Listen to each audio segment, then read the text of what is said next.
Hello, welcome to my channel. നമുക്ക് നല്ല super ഒരു വെജിറ്റബിൾ കറി ഉണ്ടാക്കാം. കുട്ടികൾക്കൊക്കെ ഒരുപാട് ഇഷ്ടപ്പെടും. എൻ്റെ കുട്ടന്മാരുടെ ഫേവറേറ്റ് ആണ്.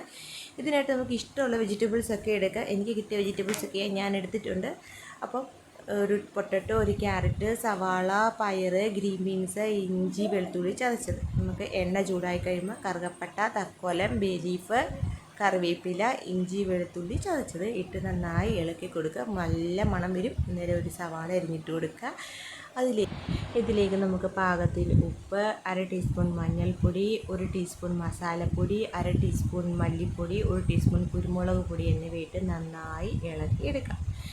മസാലയുടെ പച്ചമണം മാറുമ്പോൾ നമുക്ക് വെജിറ്റബിൾസ് ആഡ് ചെയ്തെടുക്കാം. പൊട്ടറ്റോ, ക്യാരറ്റ്, ഒരു വാളരിപ്പയർ കേട്ടോ, വാളരിപ്പയർ, പിന്നെ ഗ്രീൻ ബീൻസ് എന്നിവ ആഡ് ചെയ്ത് കൊടുത്ത് കുറച്ച് വെള്ളം ഒഴിച്ച് നമുക്ക് കുക്കർ അടച്ച് വെച്ച് ഒരു 5 വിസിലിന് വേവിക്കാം.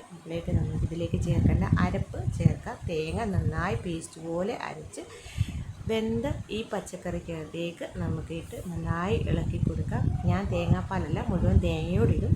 മുഴുവൻ തേങ്ങയിടുമ്പോൾ പ്രത്യേക ഒരു ടേസ്റ്റാണ് കേട്ടോ. പിന്നെ നമുക്ക് കടായി വെക്കാം. എണ്ണ ചൂടായതിന് ശേഷം അതിലേക്ക് കടുക്, കറിവേപ്പില എന്നിവയിട്ട് അത് നന്നായി മൂത്ത് കഴിയുമ്പോൾ നമുക്ക് നമ്മുടെ കറിയിലേക്ക് താളിക്കാം.